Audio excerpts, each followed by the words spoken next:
Hi friends, I am Ankit and today I will show you how to record video on WhatsApp. Friends, now you can very easily record video within WhatsApp, and with the help of new update, you even don't need to continuously press the record button to make a video on WhatsApp. Now open the chat window in which you want to share the video.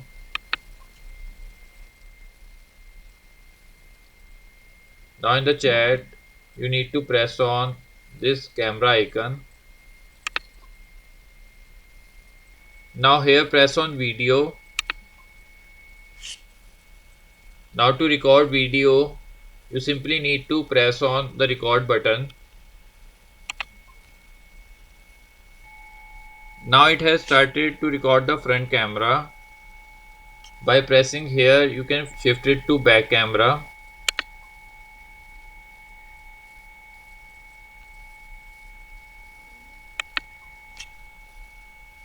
And also you don't need to continuously press the record button.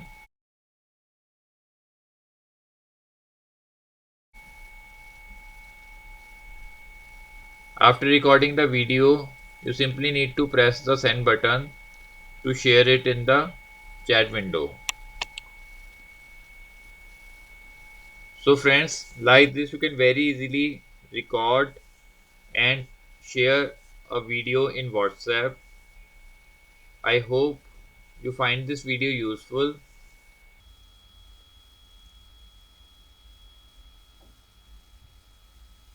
If you like the video, then press on like button and don't forget to subscribe our channel and press on bell icon to receive email notifications free of cost.